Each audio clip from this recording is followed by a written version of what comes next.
नमस्कार दर्शकों, आज हम एक ऐसे टॉपिक के ऊपर डिबेट करने जा रहे हैं जो बहुत ही चर्चा में है आज के टाइम पे। जैसे आपको पता होगा, बहुत बड़े बड़े बिजनेसमैन जो जैन धर्म से बिलोंग करते हैं, महावीर भगवान को जो फॉलो करते हैं, वो जैन दीक्षा ले रहे हैं और अपनी प्रॉपर्टी, संपत्ति सब कुछ छोड़कर एक बहुत ही कठोर जीवन यापन वो कर रहे हैं। इससे रिलेटेड बहुत क्वेश्चंस हमारे माइंड में है। इसके साथ साथ जैसे आपको पता ही है, जैन धर्म बहुत ही प्राचीन धर्म है और इसको लेकर ये भी मतभेद आज तक बना हुआ है कि आखिर जैन धर्म का वास्तविक संस्थापक कौन है। जो कोई कहता है कि जो ऋषभ देव जी थे वो प्रथम संस्थापक हैं, उनसे शुरुआत हुई, तो कोई कहता है कि भगवान महावीर जी ने उसकी स्थापना की है। तो आज हमारे साथ दो पक्ष है, एक तरफ संत रामपाल जी महाराज जी के अनुयायी हैं, तो दूसरी तरफ जैन धर्म के फॉलोअर्स। तो आज हमारे डिबेट यहाँ पे होने को जा रही है, जिसमें इनका पहले कुछ डिस्कशन हुआ है कि जिसकी भक्ति विधि सही होगी, दूसरा जो पक्ष होगा उसकी भक्ति को अपनाएगा, उसके बारे में जरूर विचार करेगा। तो आज की डिबेट को हम शुरू करते हैं। तो सबसे पहले हम आपसे जानना चाहेंगे, जैन धर्म से आप कुछ पूछना चाहते हैं, उनकी भक्ति जो अलग क्रियाएं हैं आम समाज से लेके? जी, सबसे पहले तो इसका शुरुआत कहाँ से हुई जैन धर्म के बारे में, इसके बारे में हम जानना चाहेंगे। तो जैन धर्म के संस्थापक कौन है, जो कंफर्म आपको पता हो, कहाँ से हुई, कैसे हुई, इसकी शुरुआत, इस बारे में बताइए। जी, जय जिनेंद्रिय। सबसे पहले तो मैं आप सभी को बताना चाहूँगा कि जो जैन धर्म की स्थापना है, अभी तक सभी यही मानते आए हैं कि जैन धर्म की स्थापना भगवान महावीर जी ने की, जबकि ये कथन सही नहीं है कि जैन धर्म स्टार्टिंग से चला आ रहा है और भारत का एक प्राचीन धर्म है। इसके जो संस्थापक थे, प्रवर्तक जिन्हें कहा जाता है, वो ऋषभ देव जी से यह धर्म आरंभ हुआ था। और उसके बाद हमारे जो 24 के तीर्थंकर हुए हैं, जिनका नाम भगवान महावीर जैन जी था, उन्होंने इस धर्म का प्रचार किया था। ये प्रचार पूरे भारत में फैला था और ये इकलौता ऐसा धर्म है जो अहिंसा को सबसे ज़्यादा महत्व देता है। हम लोग कोई भी हिंसा का कार्य नहीं करते हैं, साथ ही कम से कम चीज़ों का संग्रह करना और हमेशा सत्य बोलना और अहिंसा के मार्ग को अपनाया हमने। तो ये जैन धर्म जो है, ये एक अवधारणा रही है कि ऋषभ देव जी से स्टार्ट हुआ है, ऐसा नहीं है। ये स्टार्ट जो थी वो ऋषभ देव जी से हुई थी, लेकिन महावीर जैन जी ने इसका प्रचार जो है काफ़ी बड़े लेवल पे किया था और पूरे भारत पे लेकर के पूरे विश्व तक ये आज मौजूद है। तो जैसा कि इनका कहना है कि प्रथम जो स्टार्टिंग थी जैन धर्म की, वो ऋषभ देव जी ने की थी, लेकिन जो फाइनल टचअप था वो महावीर जैन जी ने किया था। इसके अलावा कुछ और पूछना चाहें आप? हाँ जी, जैसे इन्होंने बताया कि प्रथम तीर्थंकर हुए हैं, फिर इनके 24वें तीर्थंकर हुए हैं महावीर जी, प्रथम इन्होंने बताया ऋषभ देव जी। तो तीर्थंकर हम जानना चाहेंगे कि इस वर्ड का क्या मतलब है, कौन तीर्थंकर होता है। और दूसरा हम इनसे ये भी जानना चाहेंगे, क्योंकि हम आध्यात्मिकता की बात कर रहे हैं, तो इसमें ये परमात्मा भगवान किसको मानते हैं, इस रूप में किस देव की पूजा करते हैं ये? हाँ जी सर, तो आपने अभी सिर्फ तीर्थंकरों का आपने बताया, आपने भगवान का नहीं बताया कि आप किस भगवान की पूजा करते हैं, और जो तीर्थंकर हैं वो कौन होते हैं? तीर्थंकर जैन धर्म में उन महापुरुषों को बोलते हैं जिन्होंने कठोर मतलब कर्मों पे जीत पाकर और केवल्य ज्ञान प्राप्त कर लेते हैं। उसके बाद वो लोगों को जैन धर्म में मोक्ष मार्ग के लिए बताते हैं कि मोक्ष मार्ग कैसे है। उसके लिए वो केवल्य ज्ञान प्राप्त करने के लिए वो कठोर साधना करते हैं, उसके लिए आत्मसंयम करते हैं और त्याग करते हैं। और जैसा कि भैया ने सवाल किया कि आपके यहाँ ईश्वर, या हमारे जैन धर्म में ईश्वर अवधारणा नहीं है, यहाँ आत्मा ही परम सत्य है और आखिरी में मोक्ष आत्मा का होना है और किसी उस पर पर्पस पे नहीं है। लेकिन अभी थोड़ी देर पहले आप भगवान महावीर कह रहे थे, उनको आप भगवान क्यों कह रहे थे? अगर आप ईश्वर को आप कह रहे हो कि ईश्वर है नहीं, तो फिर भगवान क्यों कह रहे थे? देखिए, इसमें गलत ही क्या। पहली बात तो मैं ये पूछना चाहूँगा, हम उनको भगवान कह रहे हैं जिस टाइप की उन्होंने भक्ति साधना की है उसके आधार पे, यानी कि उन्होंने तप से, त्याग से और आत्म संयम से इस पद को प्राप्त किया है, इसलिए हम उनको भगवान कह रहे हैं। दूसरी बात एक ये है कि जो हमारे भगवान हैं, यानी कि जो महावीर जी हैं, वो हमारे जैन धर्म के कर्ता धर्ता हैं और हम उन्हें ही भगवान मानते हैं, क्योंकि हमारे यहाँ पे जो तीर्थंकर होते हैं वो एक टाइप से जो भक्ति है उसका मार्ग भी प्रशस्त करते हैं हम लोगों के लिए और हमें मोक्ष का मार्ग बताते हैं। यही कारण है कि हम उन्हें भगवान मानते हैं। तो जैसे कि आपने सुना, इनका कहना है कि महावीर जी को भगवान कह रहे हैं क्योंकि उन्होंने इनको मोक्ष का मार्ग प्रशस्त किया। इसके बारे में आप कुछ कहना चाहिए? जैसा कि मैंने भी जाना है, मैंने भी थोड़ा बहुत जैन धर्म के बारे में स्टडी करा है, तो मैंने उसमें ये जाना है कि मतलब श्वेतांबर और दिगंबर दो टाइप के थोड़े जैन धर्म होते हैं। उनमें बहुत सारे महाराज साहब, मुनिवर बहुत सारे हुए हैं और वो अपने जीवन में इतना कष्ट उठा रहे हैं, इतनी भक्ति साधना कर रहे हैं, लेकिन फिर भी मतलब मैंने अभी तक इतना जाना नहीं है कि किसी को कुछ मोक्ष प्राप्त हुआ हो या मोक्ष कल्याण हुआ हो। तो फिर इस मार्ग को फॉलो करने का फ़ायदा ही क्या बनता है? हाँ जी बताइए, क्या आपके धर्म में आज तक जितने भी मुनिवर रहे हैं, हमारा सब रहे हैं, क्या किसी का आज तक मोक्ष हुआ है, किसी को मोक्ष कल्याण प्राप्त हुआ है? देखिए, जैसा कि बताया गया है कि जो हमारे महावीर स्वामी जी हुए हैं और जो बाकी 23 तीर्थंकर और हुए हैं उनके अलावा, उन सबका मोक्ष हुआ है, ऐसा उनकी जो पुस्तकें हैं उनमें बताया गया है, या जो हमारे जैन मुनि जी हैं वो अपने वक्तव्य में ऐसा बताते हैं। उसके अलावा 24 तीर्थंकरों के अलावा क्या किसी और का मोक्ष हुआ है, इस चीज़ का कोई प्रमाण हो? देखिए, जो भक्ति साधना है उसमें जो मोक्ष का प्रमाण मिलता है वो तो इन्हीं 24 का मिलता है। बाकी उसके बाद अगर किसी का हुआ है तो इसके बारे में तो हमारे जो जैन मुनि जी हैं वही ढंग से बता पाएंगे। इस बारे में आप कुछ पूछना चाहेंगे कि इनका कंफर्मेशन इनको नहीं है कि उसके बाद किसी का मोक्ष हुआ है कि नहीं हुआ है? मेरा आपसे ये प्रश्न है कि मतलब जिन महापुरुषों ने या फिर जैन धर्म में जो भक्ति करते हैं उन्होंने भक्ति की है तो या फिर मोक्ष प्राप्त हुआ है या उन्होंने आकर बताया है? ये पूछना चाह रहे हैं क्या किसी ने आके बताया है? जैसे आप 24 तीर्थंकरों को कह रहे हैं उनका मोक्ष हो गया, क्या उन्होंने आके बताया कि उनका मोक्ष हो गया? आप अपने आप से ही कह रहे हैं? हाँ जी, महावीर जैन जी ने खुद बताया था कि मेरा मोक्ष हो चुका है, उसके बाद उन्होंने शरीर छोड़ा है। इसका प्रमाण? इसका प्रमाण आप जैन धर्मों की पुस्तकों में पढ़ सकते हैं, ठीक है, और हमारे मुनिवर भी इस चीज़ का प्रमाण देते हैं इन चीज़ों के लिए। तो हाँ जी बताइए। मैं इनसे ये पूछना चाहता हूँ कि इनकी भक्ति साधना क्या है, जो ये मोक्ष के बारे में बोल रहे हैं, तो किस तरह से मोक्ष प्राप्त करते हैं और ये क्या साधना करते हैं कि जिससे मोक्ष प्राप्त हो? आपकी भक्ति साधना के बारे में बताइए कि कौन से मंत्रों का जाप करते हैं, क्या विधि है भक्ति? जैसा कि हम लोग नमोकार मंत्र का जाप करते हैं और जो भक्तांबर स्तोत्र है उसका नित्य रूप से पाठ करते हैं। इनसे हमारी जो भी दुख तकलीफें हैं वो मतलब कि नष्ट होती हैं और हमारे जो पाप कर्म हैं वो भी कम होते हैं इससे। तो ये नमोकार मंत्र का जाप करते हैं और भक्तांबर स्त्रोत का जो उसका सूत्र है उसका पाठ करते हैं, इससे इनके पाप करते हैं, ऐसा माना जाता है। नमोकार मंत्र का आपने बताया, इसका कहीं आपको ये पता है ये कौन सा शब्द, मतलब इसके बारे में कोई प्रमाण है आपके पास, या आप जो भक्ति साधना करते हो मुनिवरों ने आपको बताया हो, या आप जो जैसे हमारे गुरुजी संत रामपाल जी महाराज जो भक्ति विधि बताते हैं उसका उन्होंने प्रमाण बताया है गीता वेद शास्त्रों से, आपके मुनिवरों ने कोई प्रमाण बताया इस नमोकार मंत्र का? और इसके अलावा कोई पुस्तक हो जो आपके ऑथेंटिक हो, जैसे हिंदू धर्म में गीता वगैरह होते हैं, और जो आप मंत्र का जाप करते हैं उसका प्रमाण?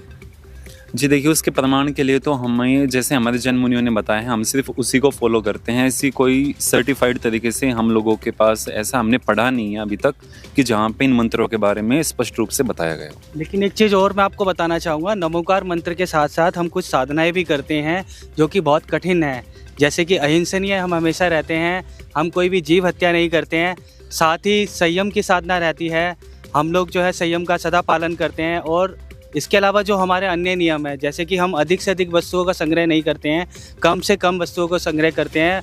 और साथ ही हमारा जो सबसे अधिक यूनिक पाएंगे कि बाकी लोगों में आप देखेंगे वो हिंसा करते हैं, मीट खाते हैं, मांस खाते हैं, झूठ बोलते हैं, वो सब चीज़ें हम नहीं करते हैं। मंत्र जाप के साथ साथ हमारी साधना में हमारे नियम भी रहते हैं, जिन नियमों का हम लगातार पालन करते हैं, और इन्हीं नियमों और इन्हीं मंत्र साधनाओं से हमें मोक्ष मिलेगा, ऐसा हमारे मुनिवर ऋषि जी बताते हैं हमें।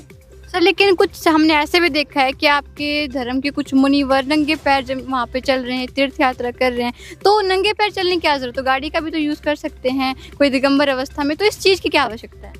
जैसा कि आपने बिल्कुल सही बात कही है कि हमारे जो जैन मुनि जी है वो जैसे एक स्थान से दूसरे स्थान पर जाते हैं तो कई बार पैदल ही चले जाते हैं, और उसके लिए वो क्या करते हैं कि नंगे पैर चलना वो ऐसा इसलिए था कि कोई भी जीव हिंसा उनके पैरों के द्वारा। हमेशा नंगे पैर चलते, पैदल चलते और कई बार या कभी कभी चलते हैं, मतलब हमेशा या कई बार चलते हैं? जिन्होंने व्रत धारण कर रखा है वो चलते हैं, बाकी जो गृहस्थ जीवन में है वो इस तरीके के रूल कम ही फॉलो करते हैं। तो इससे क्या लाभ, खुद को कष्ट देके क्या लाभ?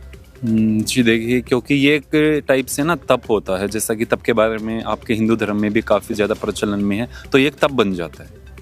तो आपने जैसे इनकी भक्ति क्रिया के बारे में जाना, तो इसके बारे में आप कुछ कहना चाहेंगे? आप अपनी भक्ति क्रियाओं को कोई प्रमाण देना चाहेंगे? मैं ये जानना चाहूँगा, जैसे जैन धर्म के बारे में कुछ पुस्तकें हमने पढ़ी, कुछ मित्र भी हैं, तो उनसे जानने को मिला कि जो स्त्रियाँ हैं उनको इस मार्ग में मोक्ष प्राप्त नहीं हो सकता। क्या ये सच है? अगर नहीं हो सकता तो उसका कारण क्या है? हाँ जी बताइए।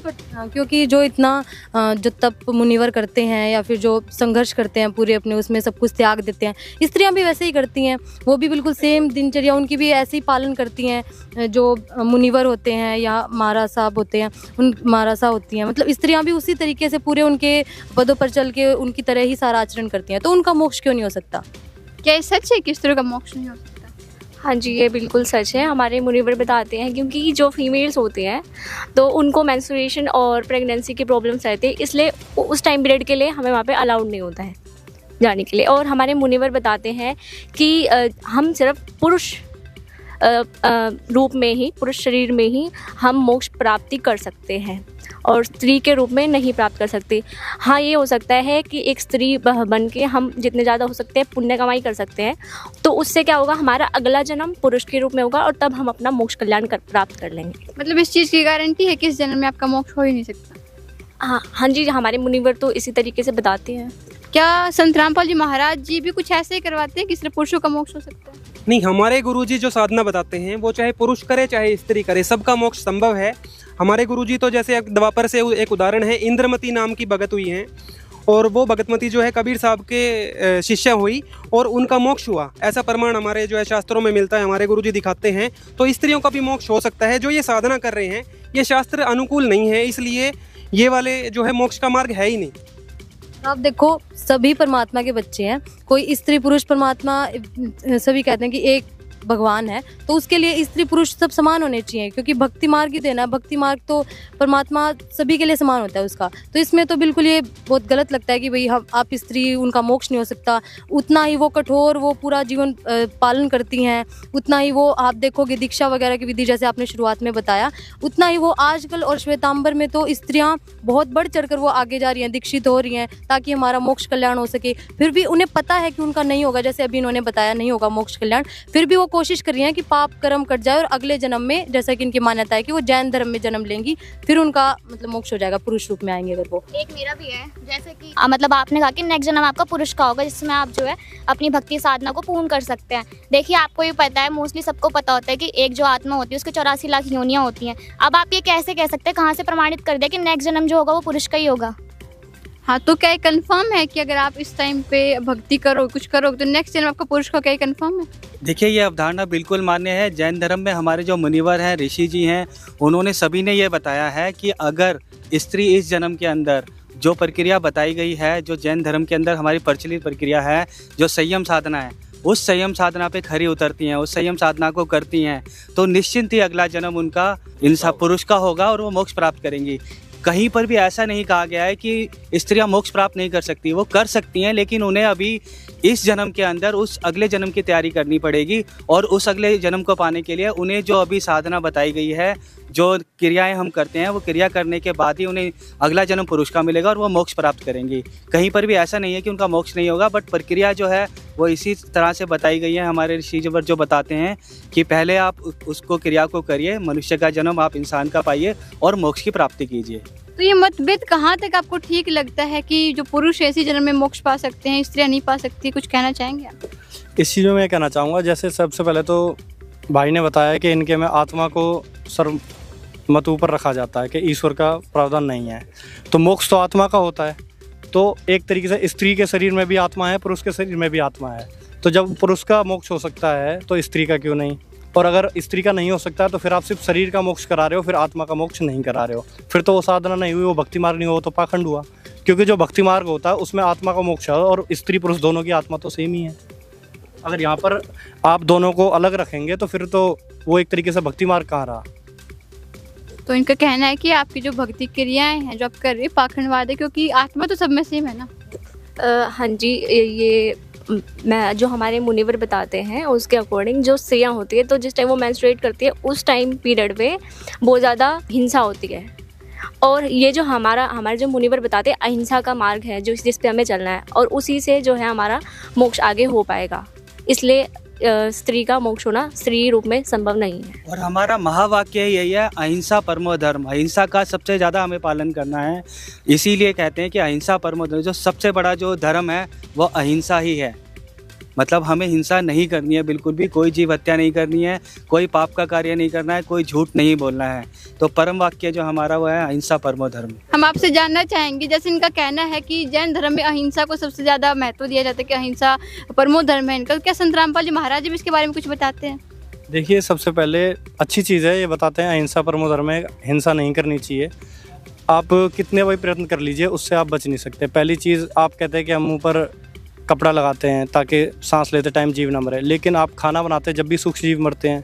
आप नंगे पैर चलोगे तब भी सूक्ष्म जीव मरेंगे, आप नहाओगे सोओगे तब भी सूक्ष्म जीव मरेंगे, तो आप कहाँ तक बचाव कर सकते हो? परमात्मा बताते हैं सही भक्ति विधि होगी तभी इसका बचाव हो सकता है। और कबीर साहब बताते हैं इच्छा कर मारे नहीं बिन इच्छा मर जाए, कहे कबीरता दास का पाप नहीं नसाए। कि अगर आप सही में तत्वदर्शी संत, आपकी भक्ति विधि सही है तो आप अगर बिना इच्छा के अगर कोई जीव मरता है तो आपको पाप नहीं लगता। अगर आपकी भक्ति विधि सही नहीं है तो आपको पाप लगेगा ही लगेगा। और दूसरा, जैसा आपने बताया कि आपके तीर्थंकर हुए हैं, 24 तीर्थंकर हैं, उन सबका मोक्ष हो चुका है, लेकिन आप मुझे बताइए कि अगर उन सबका मोक्ष हो चुका है तो आपके सबसे पहले तीर्थंकर थे ऋषभदेव जी। उन्होंने सबसे पहले क्या करा, अपना राज त्यागा, अपने भाई से आज्ञा ली थी कि मैं अब निर्वाण के लिए जाना चाहता हूँ, ज्ञान के लिए। उन्होंने किसी को गुरु नहीं बनाया था, ठीक है। उसके बाद जो उनके पोते थे मारीची, उनको उपदेश दिया था। तो मारीची इतने समय तक जन्म लेते हुए आए, लास्ट में फिर उन्होंने महावीर जैन जी का रूप में अवतार लिया। उसके बीच में उनके अनेकों जन्म हुए थे, पेड़ के हुए, आपके अन्य जीव जंतुओं के हो गए, गधे बने, कुत्ते बने, इस तरीके से आपकी पुस्तक में ही लिपिबद्ध है। तो मैं जानना चाहूँगा, जो सबसे पहले जो शिष्य थे आपके पहले तीर्थंकर के, ऋषभदेव जी के मरीची जी, वही 24वें तीर्थंकर बने। तो जब सबसे पहले साधना भी उन्होंने ही शुरू की जो ऋषभदेव जी ने बताई, तो उसको करते हुए भी वो करोड़ों जन्म भोगते हुए लास्ट में वहाँ है, तो उनका मोक्ष कहाँ हुआ? हाँ जी, आपका कहना है, आपने कहा कि उनका मोक्ष हो चुका है। मोक्ष का मतलब तो यही है कि वो दोबारा से जन्म मृत्यु के चक्कर में नहीं आएंगे, लेकिन इनका कहना है कि उनका जन्म मृत्यु के चक्कर में भी फंसे हुए हैं और उनकी काफ़ी सारे जन्म हुए हैं। क्या आप इस चीज़ को एक्सेप्ट करते हैं, ऐसा हुआ? जी, ऐसा हमारे मुनिवर बताते हैं और महावीर जैन जी खुद बोल के गए हैं कि उनका मोक्ष हुआ है। अब ये भैया बता रहे हैं, मुझे ये नहीं बता ये भैया किस आधार से बता रहे हैं, क्योंकि हम अपने मुनिवर और हमारे जैन धर्म के हमारे महावीर जैन जी, उनके ही जो उन्होंने क्रिया बता रखी है, हम वही क्रिया करते हैं और उसी क्रिया के आधार से चलते हैं। तो मैं इन भैया से ये पूछना चाहूँगा कि अगर इन्हें इतना पता है हमारे बारे में, तो मैं ये जानना चाहूँगा कि ये क्या भक्ति करते हैं और ये कैसे हम पे इस चीज़ का आरोपण लगा रहे हैं कि ये सच्ची भक्ति कर रहे हैं और हम झूठी कर रहे हैं। तो जैसे कि इनका प्रश्न है, सबसे पहले तो ये जानना चाहते हैं आप किस आधार पे कह रहे हैं, क्योंकि इतना बड़ा, इतना फेमस जो धर्म है जैन धर्म, इसके ऊपर आप ऐसे कुछ कह रहे हो, टिप्पणी दे रहे हो, तो पहले कोई प्रमाण दीजिए। और दूसरा ये जानना चाहते हैं आपके धर्म के बारे में। देखिए जी, पहले जो प्रमाण की बात कर रहे हैं, तो ये पुस्तक आप देखिए, आओ जैन धर्म को जाने, ये प्रवीण चंद्र जैन जी की लिखी हुई है और हमारे गुरुजी सत्संगों में इसको दिखाते रहते हैं। जैन मुनि जी के साथ उनकी ज्ञान चर्चा है, उसमें भी इन्होंने दिखाया है हमारे गुरुदेव जी ने। तो इसमें प्रमाण है कि आदिनाथ अर्थात जो ऋषभदेव जी हुए हैं, पहले इनके तीर्थंकर हुए हैं, उनका भी पुनर्जन्म हुआ है। तो जब जड़ ही जो आप मान के चल रहे हो कि जहाँ से जड़ हुई है, हमारी जड़ से चलता है पेड़ जैसे, ऐसे ही आदिनाथ मतलब ऋषभदेव जी से जैन धर्म चला और उनका भी पुनर्जन्म हो रहा है। बाबा आदम के रूप में उनका पुनर्जन्म इस पुस्तक में लिखा हुआ बताया गया है कि बाबा आदम के रूप में उनका पुनर्जन्म हुआ, तो मोक्ष उनका भी नहीं हुआ। फिर आप लेते हो महावीर जैन जी को, जिनको 24वां तीर्थंकर मानते हो, ऋषभदेव जी के सबसे पहले शिष्य हुए थे, उन्हीं के पोते मारीची जो कि भरत के पुत्र थे। इस पुस्तक में आप 295-296 पेज पे जब देखोगे तो उनके इतने सारे जन्म हुए उस साधना को करते हुए जो ऋषभदेव जी ने उनको बताई, वो मनमुखी साधना थी और उससे ऋषभदेव जी का भी मोक्ष नहीं हुआ। और जब आप मारीची जी के जन्म देखोगे तो वो देवता भी बने बीच में, और फिर गधे, कुत्ते और बिल्ली आदि के जन्म भी उन्होंने प्राप्त किए। तो ये मोक्ष मार्ग जी जो आप जैन धर्म में कर रहे हो, ये मोक्ष मार्ग नहीं है, ये वेदों के विरुद्ध होने के कारण ये मोक्ष मार्ग है ही नहीं। और आपको संत रामपाल जी महाराज जी का ज्ञान समझ के तभी मोक्ष मार्ग मिलेगा। तो मैंने इनका धर्म ग्रंथ पढ़ा हुआ है, आचरण सूत्र करके, उसके अंदर ये लिखा हुआ है कि जो महावीर जैन जी थे, उन्होंने 30 वर्ष की उम्र में घर त्याग कर साधना के लिए चले गए थे। तो 13 महीने तक तो उन्होंने कपड़े पहन के साधना करी, फिर उसके बाद उन्होंने अपने वस्त्र उतार के नदी में बहा दिए। फिर उसके बाद उन्होंने 12 साल तक तप किया, घोर तप किया, वो भी नग्न अवस्था में। तो पहले जो उन्होंने किया 13 महीने वो वस्त्र पहन के किया, फिर उसके बाद 6 महीने जो 12 साल किया वो नहीं वस्त्र किया। तो उनको किसी ने बताया था या किसी गुरु ने बताया या उनके कोई गुरु थे जो कि ऐसे नहीं करना है, ऐसे करना है, क्या इसका प्रमाण दे सकते हैं? क्योंकि ये तो मनमाना आचरण हो गया, पहले उन्होंने ऐसे किया फिर उन्होंने नहीं वस्त्र किया। तो ऐसा कहीं लिखा था कि जो उन्होंने ऐसा किया? आपकी धर्म ग्रंथों में हमने पढ़ा हुआ है। इसका क्या आधार है कि उन्होंने इस तरीके से अलग अलग तरीके से उन्होंने से भक्ति की? देखिए, सबसे पहले तो मैं इनकी एक बात का विरोध करना चाहूँगा कि जो ये कह रहे हैं कि महावीर जैन जी का और जन्म हुए, पेड़ों के हुए, या ये बता रहे पशु योनि में गए, मैं इस बात का घोर विरोध करता हूँ और हम इस बात से बिल्कुल भी सहयोग नहीं रखते हैं। जो बात इन्होंने बताई, इस बात का हम ऑब्जेक्शन रेज करते हैं कि आप हमें इस बात का प्रमाण सहित बताइए। ये बात हमने आज तक कभी नहीं सुनी है। हमारे ऋषिवर जितने हुए हैं, हम जन्म से जैन धर्म का पालन करते हुए आए हैं, परंतु आज जो बात आपने बताई है इसका हम विरोध करते हैं। आप हमें प्रमाण सहित बताइए ये बात कहाँ पर लिखी है। सर, सिर्फ कहने से बात नहीं बनेगी, आप दिखाइए कहाँ लिखा है। बिल्कुल अच्छा लगा, भाई को क्रोध भी आ रहा है, कोई इसमें दिक्कत नहीं है। देखो, जिस चीज़ को वो मान के चल रहे हैं कि उनका भी मोक्ष हो जाएगा जब उनके तीर्थंकर जी का हो चुका है, और अब हम बता रहे हैं कि मोक्ष तीर्थंकर जी का नहीं हुआ, तो बुरा लगना लाजमी है, पर हम आपको प्रमाण दिखाएंगे। ये पुस्तक है आपकी आओ जैन धर्म को जाने, ठीक है जी। इसमें आप पेज नंबर 296 और 295, 294, 296 पेज पे आप पढ़ोगे तो आप बस इतना सा पढ़ लीजिए। ये प्रकरण निशान लगा के हमने बताया है, कैमरा पे भी हम दिखा देते हैं। और उनके पशु योनि में, वृक्ष योनि में, स्त्री योनि में, पुरुष योनि में बहुत सारे जन्म हुए मारीची जी के, जिन्होंने जैन साधना सबसे पहले ऋषभ देव जी से ग्रहण करी। जब उनके इतने जन्म हुए, आप कह रहे थे कि ऋषभ देव जी का जन्म हुआ, वो भी आप जानना चाहते हैं। महावीर जैन जी का तो ये आपको दिखा दिया, अब आप ऋषभ देव जी का देखिए, इसी में बताया है। ये देखिए जी, प्रश्न नंबर 154। तो इसमें इस्लाम धर्म में भगवान आदिनाथ अर्थात जिनको आप ऋषभ देव जी कहते हैं, उनको क्या माना गया है? तो बाबा आदम उन्हीं को माना गया है, अर्थात बाबा आदम के रूप में उनका पुनर्जन्म आपके धर्म में माना गया है। तो आपको ये पुस्तकें पढ़नी चाहिए, अपने मुनिवरों से आपको सवाल करना चाहिए जो आपको भ्रमित ज्ञान दे रहे हैं। आप ये पुस्तकें पढ़िए और संत रामपाल जी महाराज जी का ज्ञान बिल्कुल प्रमाणित है, उसी से मोक्ष होता है जी, वो वेदों के अनुसार है। तो जैसे कि इन्होंने आपको पुस्तक में से दिखाया, अब आप क्या कहना चाहेंगे? जैसा कि जी इन्होंने पुस्तक में से दिखाया, लेकिन जो हमारे जैन मुनि हैं यानी कि श्री विजय धर्म धुरंधर सुदेश्वर जी महाराज, उन्होंने बता रखा है कि जितने भी तीर्थंकर हुए हैं उनका पुनर्जन्म नहीं होता। इसी लिहाज से अगर उनका पुनर्जन्म नहीं होता तो जो बात ये बता रहे हैं मैं इसका खंडन करता हूँ। इनका कहना है कि इनके खुद के जो मुनिवर हैं, जो मुनि हैं, वो कह रहे हैं कि पुनर्जन्म होता है, लेकिन पुस्तक में लिखा हुआ है, फिर भी वो एक्सेप्ट नहीं कर इस बारे में। देखिए जी, अगर एक्सेप्ट करना ही नहीं है, एक तो हम प्रमाण मांगते हैं किसी चीज़ का कि भाई प्रूफ दे दो, जब प्रूफ आपके सामने है। इसके अलावा जैन संस्कृति कोश में आप देखोगे उनके जो हैं शिष्य हुए हैं मारीची जी के बारे में और आपको जानकारी मिलेगी। आपकी पुस्तकों में ही ये विवरण मौजूद है। अगर आपके धर्मगुरु आपको नहीं बता पा रहे हैं तो वो उनकी गलती है और आपका जीवन नष्ट हो रहा है इसी पाखंड साधना में चलते हुए। क्योंकि पाखंड साधना क्यों कहा वो भी आप देख लीजिए, पेज नंबर 296। श्री महावीर भगवान के जीव ने कितने पाखंड मत चलाए? उनका लिखा है 363 पाखंड मत चलाए। जब उन्होंने 363 पाखंड मत चलाए, जिसका मतलब है पाखंड मतलब शास्त्र विरुद्ध साधना, मनमानी साधना, जिसे गीता जी अध्याय 16 श्लोक 23-24 में बिल्कुल खंडित किया हुआ है कि उसको करने से मोक्ष तो क्या किसी सुख की प्राप्ति भी नहीं हो सकती। और उसी के आधार से जो है मारीची के, ऋषभ देव जी के और आप महावीर जैन जी के भी अगर आप देखोगे, इनके पुनर्जन्म होते रहते हैं, इनका कोई मोक्ष नहीं हुआ है, आपका भी नहीं हो सकता इस पाखंड साधना से। तो जैसे कि इन्होंने अब तो आपकी पुस्तक में से प्रमाणित बताया, अब आप क्या कहना चाहेंगे?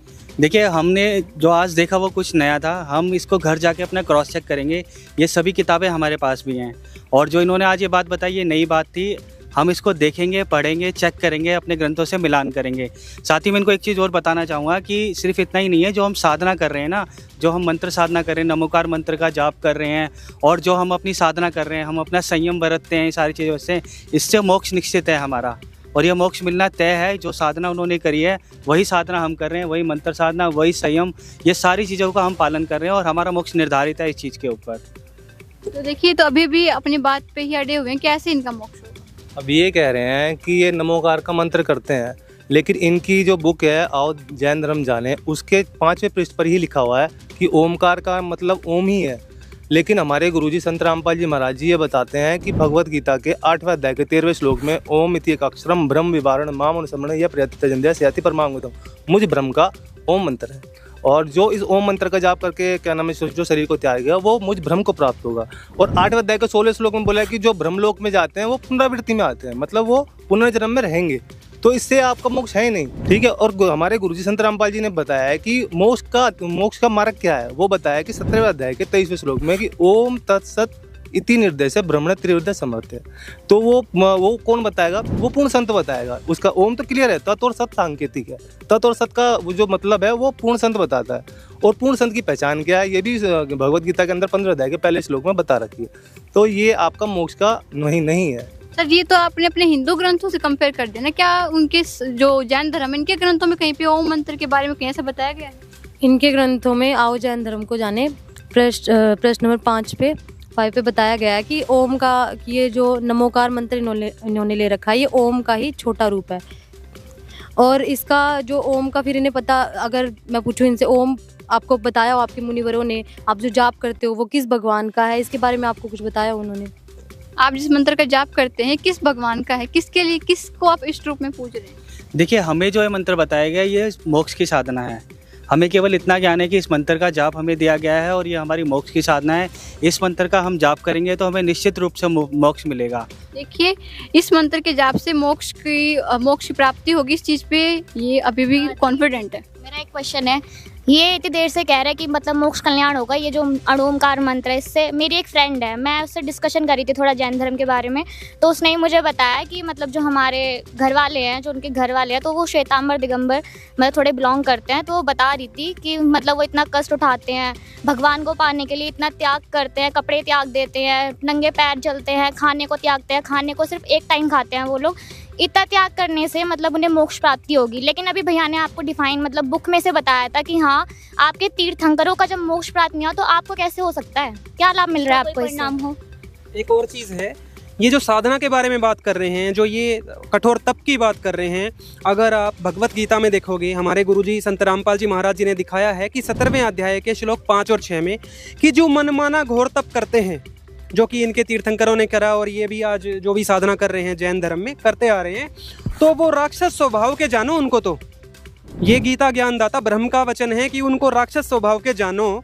और वो जो हैं शरीर में रहने वाले देवताओं का जो वास होता है इस शरीर में, हमें मनुष्य शरीर जो मिला है इसको नर नारायण देह कहा है क्योंकि इसमें मुख्य देवताओं का निवास बताया गया है। तो उनको भी क्रश करने वाले हैं, दुखी करने वाले हैं, तो उससे जो है भगवान रुष्ट हो जाता है। इसीलिए इनको 84 लाख योनि में डाल के और कष्ट मिलते हैं। देखिए, इनका कहना है कि आपकी भक्ति से आप 84 लाख योनियों में जाएंगे, इसके अलावा ये आपकी भक्ति को अभी भी प्रमाणित नहीं मानते। तो मैं इनसे ये पूछना चाहूँगा, अगर ये हमारी भक्ति को प्रमाणित नहीं मान रहे, हम अहिंसा नहीं करते, तो मैं ये जानना चाहता हूँ इनसे, मेरा पहले भी ये सवाल था कि आप लोग क्या साधना करते हैं और आप अपनी साधना को कैसे सर्वश्रेष्ठ बताते हैं। जैसे मैंने हिंदू धर्म में देखा है, ये लोग हिंदू धर्म से बिलोंग करते हैं, मैंने हिंदू धर्म में देखा है कोई देवी देवता पूछता है, कोई मसाणी पूछता है, कोई कहीं जाता है, कोई कहीं जाता है। तो क्या वो लोग सही कर रहे हैं? अगर वो लोग सही कर रहे हैं या फिर ये लोग सही कर रहे हैं तो हमें पता तो चले कि कौन सही है। यहाँ तो हिंदू धर्म में ही बहुत मतभेद है, उस मतभेद को कैसे क्लियर करें। जैसे हम जैन धर्म में सिर्फ 2% पे रहते हैं। और जिस तरीके से भैया ने कहा कि एक पूर्ण संत के बारे में गीता जी में बताया गया है, तो उस पूर्ण संत की पहचान क्या है ये भी मैं पूछना चाहूँगा, क्योंकि हमारे जैन धर्म में जो हमारे जैन मुनि होते हैं उन्हीं को हम लोग पूर्ण संत मानते हैं। तो ये आपसे पूर्ण संत की पहचान के बारे में पूछ रहे हैं, क्योंकि जैन धर्म में तो वैसे देखा जाए तो बहुत सारे मुनिवर, उसमें तो कोई एक मुनि है ही नहीं, तो उसमें तो पूर्ण कैसे ढूंढ सकते हैं। भाई हमारे गुरुजी संत रामपाल जी महाराज सीधा सीधा हमारा को भगवत गीता बताते हैं कि भाई इसके 15वें अध्याय का जो पहला श्लोक है ना, उसमें लिखा है ऊर्ध्वमूलम अधैशाकम अश्वत्थम प्रावगम छंदासी यस प्रणाली यस वेद से विदित। जो संसार रूपी लटके वृक्ष के सभी विभागों को वेद के अनुसार बता देगा ना, वो तत्वदर्शी संत है। तो ये पहचान क्लियर कर रखी है। और 600 साल पहले कबीर साहब ने भी आकर यही बात बताई कि अक्षर पुरुष एक पेड़ है, अक्षर पुरुष वाक्य डार, तीनों देवा शाखाएं पातरूप संसार। और ये गीता जी 15 अध्याय के 16वें श्लोक में मतलब संस्कृत को उलझा कर रख रखा कि जैसे 16वें श्लोक में बोला दोमी पुरुषो लोके क्षर अक्षर अक्षर 6 क्षर सर्वाणी भूतानी कुछ अक्षर उच्चते, मतलब उसमें भी बताया कि अक्षर और सरपुरुष के बारे में बताया है। लेकिन उत्तम पुरुष तो अन्य परमात्मा में इति उदार थे। वो 17वें श्लोक में हमारे गुरुजी संत रामपाल जी महाराज ने क्लियर कर दिया वो कौन है, वो कबीर साहब है, वो वेदों में कैसे कैसे मिलता है ये भी क्लियर कर रखा है। तो आप हमारे गुरुजी संत रामपाल जी महाराज जी का सत्संग सुने, आपको सब क्लियर होगा एक एक करके। देखिए, ये तो अपने अपने पॉइंट्स पे भी बैठे हुए हैं। इनका कहना है कि जैन धर्म के अनुसार जो मुनिवर भक्ति बता रहे वहीं से हम वहीं करेंगे। इनका कहना है कि गीता के अनुसार हमारे गुरुजी ने जो भक्ति बताई है वहीं से। तो हम एक ठोस प्रमाण जानना चाहेंगे, आपके पास कोई हो कि जिससे हमें पता चले कि किसकी भक्ति सही है। एक चीज़ और हम ऐड करना चाहेंगे, जो ऋषभ देव जी की स्टोरी है एक बार वो बता देते हैं। हमारे गुरुदेव महाराज जी ने बता रखी है, जो सूक्ष्म वेद में बताई गई है कि ऋषभ देव के आइया कभी नामे करतार, 9 योगेश्वर में रम्या और जनक विदेही उद्धार। कि परमात्मा अच्छी आत्माओं का उद्धार करने के लिए बार बार पृथ्वी पे आते हैं। तो ऋषभ देव जी बहुत अच्छी आत्मा थे, राजपद को प्राप्त थे और नाभिराज जी के पुत्र हुए थे। तो उन्होंने जो है जब कबीर परमेश्वर का ज्ञान सुना, परमेश्वर उनको संत रूप में आके मिले और कवि ऋषि अपना नाम बताया उन्होंने उनको। तो जब ऋषभ देव जी ने उनका ज्ञान सुना तो उनको जो है संसार से मोह भंग हुआ था, वहीं से जैन साधना उनकी शुरू हुई थी। उन्होंने फिर परमात्मा से साधना तो नहीं ली, परंतु परमात्मा से प्रेरणा पाके तभी उन्होंने सांसारिक चीज़ों को त्यागा था, अपने राज को त्यागा। परंतु वेदों को, पहले वेदों के अनुसार ही सब साधना करते थे। वेदों के अनुसार ओम मंत्र सबसे ऊपर माना जाता है। तो ओम मंत्र का उन्होंने जाप लिया और मनमानी साधना करने जंगल में निकल गए। उन्होंने जो है निराहार रहे, व्रत किया जो कि गीता जी में मना है, जो वेदों का ही एक सूक्ष्म रूप माना जाता है। फिर उन्होंने तप किया, जिसमें जो आपको गीता जी में हमने बताया अध्याय 17 के श्लोक 5-6 में कि वो तो राक्षस स्वभाव की वृत्ति के लोग करते हैं तप, वो देवता उनसे रुष्ट हो जाते हैं। इस तरह की साधना करने के बाद उनको मोक्ष प्राप्त नहीं हुआ। क्योंकि जो उनकी साधना थी वो उन्होंने परमेश्वर से प्राप्त ना करके, वेदों के अनुसार साधना ना करके मनमानी साधना करी, और उस मनमानी साधना से उनका मोक्ष तो क्या, किसी का भी मोक्ष नहीं हो सकता। हाँ जी सर, तो आप क्या कहना चाहिए? देखिए, एक चीज़ तो बहुत सरप्राइजिंगली लगी कि इन्होंने ये बोला कि ऋषभ देव जी जो हमारे धर्म के प्रवर्तक माने जाते हैं जैन धर्म के, उनको कबीर साहिब जी आकर के मिले। ये तो बहुत अनोखी सी बात है कि कबीर साहिब जी तो अभी 600 वर्ष पहले आए हैं। और एक चीज़ मैं इनसे दूसरा क्वेश्चन ये भी पूछना चाहूँगा कि आपकी क्या साधना है, आप क्या साधना करते हैं कि जो मोक्षदायक है, या आप कह रहे हैं कि आपकी ही साधना से मोक्ष होगा? मैं वो साधना भी जानना चाहूँगा। देखिए, साधना तो उन्होंने बता दी गीता के अनुसार करते हैं, लेकिन जो इनका प्रश्न है बिल्कुल सही है। जो कबीर साहिब जी 600 साल पहले आए थे, ऋषभ देव जी कब हुए थे, तो आप उनको कैसे कंपेयर करते? बिल्कुल जी, जब आप कबीर सागर देखोगे तो उसमें कबीर परमात्मा ने खुद बताया है कि चारों युग में हम पुकारे कूक कया हम हेल रे, और हीरे माणिक मोती बरसें ये जग चुगता ढेल रे। कि परमात्मा जो है वो चारों युगों में आता रहता है। इसका प्रमाण आप ऋग्वेद मंडल नंबर 9 सूक्त नंबर 1 मंत्र नंबर 9 में भी आप पा सकते हो कि परमात्मा एक लीला तो शिशु रूप में आके करता है। 3 स्थिति में परमात्मा लीला करता है। शिशु रूप में हर युग में आके प्रकट होता है। जो 600 साल पहले की आप लीला बता रहे हो वो कलयुग की लीला है। उसके पहले भी परमात्मा सतयुग में, त्रेता युग में, द्वापर युग में, हर युग में आए हैं। परमात्मा ने कहा है, कबीर सतयुग में सत सुकृत कह टेरा, त्रेता नाम मुनिंदर मेरा, द्वापर में करुणा में कहाया, और कलयुग नाम कबीर धराया। तो कबीर परमात्मा अलग अलग नामों से अपने सृष्टि को संभालने के लिए, मोक्ष मार्ग प्रदान करने के लिए खुद ही आते हैं। उनके अलावा कोई मोक्ष दे नहीं सकता। और ऋषभ देव जी भी बहुत पवित्र आत्मा थे, उनको मोक्ष मार्ग देने आए थे, परंतु ऋषभ देव जी ने प्रेरणा तो ली उनसे, राज भी त्याग दिया, परंतु मोक्ष मार्ग ग्रहण नहीं किया। उन्होंने मनमानी साधना की, यही उनसे गलती हो गई। तो दूसरा प्रश्न बार बार पूछ रहे हैं, इनको अभी तक सेटिस्फाइड आंसर नहीं मिला कि कैसे माने कि आपके भक्ति से मोक्ष होता है। देखिए, संत रामपाल जी महाराज जो भक्ति विधि बताते हैं, उससे कैसा भी रोग हो, चाहे शारीरिक हो मानसिक, दोनों रोग सही प्रकार से ठीक हो जाते हैं। और ऐसे हजारों प्रमाण हैं, हजारों भगत है, या आप कह सकते हैं लाखों की तादाद में है करंट डेट में, जिनके आप प्रमाण देख सकते हो, मिल सकते हो उनसे, उनकी मेडिकल रिपोर्ट भी देख सकते हो। दूसरा मैं कहना चाहूँगा, जैसे आप कहते हैं कि जैन धर्म मोक्ष का मार्ग है, जितनी कठिन साधनाएं आप करते हैं, जैसे बाल उखाड़ लेना, घर त्याग देना, निर्वस्त्र रहना, जब कोई भी धर्म किसी दूसरे पक्ष के लिए रास्ते बंद कर देता है तो वो मोक्ष का मार्ग कैसे हुआ? जैसे स्त्रियों का रास्ता आपने बंद कर दिया तो वो मोक्ष मार्ग कैसे हुआ? इसके अलावा आपका कहना है कि श्रावक श्राविका जो गृहस्थ जीवन में जीते हैं उनका भी मोक्ष नहीं हो सकता, उनको सिर्फ अपने कर्म का वो मिल जाएगा, जो उन्होंने तीर्थ यात्राएं की हैं उनका मिल जाएगा। तो मोक्ष कल्याण ही नहीं होगा तो फिर फायदा क्या? इससे क्या आप फिर आप कैसे कह सकते हो कि जो आपका मार्ग है वो मोक्ष का मार्ग है? क्योंकि आपके पंथ में ही लाखों ऐसा पक्ष है, जो स्त्री हो गई, महिलाएं हो गई, या फिर जो गृहस्थ जीवन में रहने वाले हैं, जिनका आपके ही धर्म ग्रंथ ये कहते हैं कि इनका मोक्ष नहीं हो सकता। तो मोक्ष मार्ग कहाँ से हुई? तो पाखंड हुआ, किसी तरीके से एक ढकोसले को ढोते हुए चले जाना, भी तो नहीं है और प्रमाणित भी नहीं है। तो सर, आप क्या कहना चाहेंगे कि आपके धर्म में इतनी लिमिटेशंस हैं कि महिला भी नहीं होनी चाहिए, गृहस्थ भी नहीं होना चाहिए, उसको मुनि भी बनना पड़ेगा, मुनिवर बनना पड़ेगा, ये सारे रूल्स फॉलो करने पड़ेंगे जब जाके मोक्ष होगा, वो भी आप गारंटेड नहीं बता रहे, तो आप क्या कहना चाहेंगे? इसमें हमारे जो जैन धर्म में मुनिवर बताते हैं हमें, हम तो उन्हीं को सर्वश्रेष्ठ मानते हैं। जैसे भैया ने तो ये भी बोल दिया कि मैं आपकी बुक दोबारा चेक करूँगा, मैं तो अभी भी नहीं मानता, क्योंकि बुक में कोई भी गलत लिख सकता है और कुछ भी लिख सकता है। मैं तो अपने मुनिवर की, और जो मेरे जैन धर्म वाले बताते हैं, महावीर जैन भगवान ने बताया, मैं उसी को फॉलो करता हूँ। आप दोनों ये बताइए कि आपके धर्म में कोई ऐसा है जिसने बताया हो कि हाँ उनका मोक्ष हुआ है? किसी ने बताया? ये मैं बताना चाहूँगी आपको, आपने एकदम सही क्वेश्चन करा है। किसी को किसी ने आके बताया कि मोक्ष प्राप्त हुआ ही नहीं हुआ, तो आज से कलयुग में ही 250 वर्ष पहले संत गरीबदास जी महाराज जी थे, जिन्हें कबीर परमात्मा 10 वर्ष की आयु में मिले थे।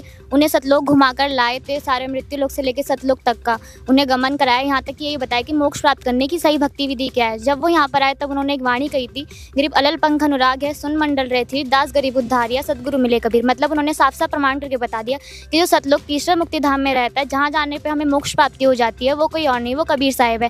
दूसरा बात करें तो दादू साहेब जी को कबीर परमात्मा मिले थे, मलुकदास साहेब जी को कबीर परमात्मा मिले थे, और बांधवगढ़ के थे धर्मदास साहिब जी, उन्हें कबीर परमात्मा मिले थे। ये तो हमने की हिंदू धर्म की बात। अगर हम अन्य धर्मों की बात कर ले, जैसे कि हम सिख धर्म की बात करें, तो गुरु नानक देव जी को भी कबीर परमात्मा मिले थे, बेई नदी पर मिले थे। 3 दिन में उन्हें भी पूरा सतलोक का गमन कराया था। उन्होंने भी आके एक वाणी कही थी, हक्का कबीर करीम तू बे परवरदिगार। मतलब वो ऐसा परमात्मा जिसके अंदर किसी प्रकार का कोई ऐब नहीं है, वो कबीर परमात्मा है। यहाँ तक कि हज़रत मोहम्मद जी को भी कबीर परमात्मा जी मिले थे। उन्होंने भी कुरान शरीफ सूरत फुरकानी 25 और आयत नंबर 52 में बता रखा है कि तुम जो है वो उस बाखबर के पास जाओ जो तुम्हें उस कबीर परमात्मा की असली जानकारी देगा। तो इतने सारे जो संत हो चुके हैं, उन्हें कबीर परमात्मा मिले हैं, सतलोक का गमन कराया, उन्होंने यहाँ के साफ बताया कि वो तीसरा मुक्ति धाम है, जहाँ जाने के बाद जो है आत्मा जो है दोबारा मृत्युलोक में नहीं आती। तो देखिए, जैसे कि संत रामपाल जी महाराज जी के अनुयायियों ने कुछ प्रमाण दिए कि इनका मोक्ष हुआ, फिर इन्होंने आके बताया कि वो भगवान है जहाँ मोक्ष प्राप्त करके जाया जा सकता है। तो क्या आपके धर्म में कोई प्रमाण है जिसने देखा हो कि मोक्ष प्राप्त करके कहाँ जाते हैं, किसी ने किया हो जिसका आपको ठोस प्रमाण हो आपके पास? देखिए, मोक्ष प्राप्त करने के बाद कौन आकर के बताता है कि मेरा मोक्ष हुआ? ये कुछ सरप्राइजिंगली है कि ये कह रहे हैं कि कबीर साहब जी किसी को सतलोक लेकर के गए, उन्होंने आकर के बताया। लेकिन जैन धर्म में मानते हैं आपका मोक्ष हो गया तो मोक्ष प्राप्ति के बाद कौन आकर के बता रहा है उनको मोक्ष मिला है। तो ये चीज़ कुछ अलग है, कुछ सरप्राइजिंगली है कि कबीर साहब जी किसी को ऊपर लेकर के जा रहे हैं और वो खुद आकर के गवाह बन करके बता रहे हैं कि हमारा मोक्ष हुआ। जैन धर्म में ऐसा कोई प्रमाण नहीं है कि किसी को ऊपर लेकर के गए हो, किसी ने मोक्ष प्राप्ति करी हो और उन्होंने आकर के खुद से बताया हो कि मेरा मोक्ष हुआ है। जैसा कि अभी बहन जी ने आपको बताया, 6 संतों के नाम बताए हैं जिनको कबीर परमात्मा लेके गए, मोक्ष मार्ग बताया और जो मोक्ष स्थान है सतलोक उसको दिखा के और वापस छोड़ा। और तो बिल्कुल प्रमाणित है कि यही मोक्ष साधना है। नानक जी को भी दुनिया मोक्ष प्राप्त मानती है, दादू जी, गरीबदास जी, इन सब का प्रमाण है। आपके पास कोई एक भी प्रमाण नहीं है तो आपको वैसे ही सिद्ध हो जाना चाहिए कि भाई जो मुनिवर आपके साधना बता रहे हैं, जब तीर्थंकर का ही मोक्ष नहीं हुआ, सारे प्रमाण सामने हैं, तो आपको तो चेक करना चाहिए। इस बारे में आपका क्या कहना है? ठीक है, इस बारे में हम लोग क्या करते हैं कि इन्होंने जितने भी प्रमाण हम लोगों को दिए हैं, हम उसके रेफरेंस इनसे लेके जाएंगे और जो हमारे धार्मिक ग्रंथ हैं उनको हम दोबारा से पढ़ेंगे और जो हमारे जैन मुनि हैं उनसे भी हम इस बारे में दोबारा से वक्तव्य लेंगे और दोबारा से उनसे प्रश्न किए जाएंगे कि अगर ये बातें हैं तो ये बातें ऑथेंटिक हैं या नहीं। तो दर्शकों, जैसे कि आप सभी ने सुना कि जैन धर्म के जो अनुयायी हैं उनके क्या पॉइंट्स है भक्ति को लेकर और मोक्ष को लेकर, और संत रामपाल जी महाराज जी के अनुयायियों के क्या पॉइंट है। अब जो डिसीजन लेना वो आपके हाथ में कि कौन सा मार्ग ठीक है, कौन सा अनुसरणीय है। धन्यवाद।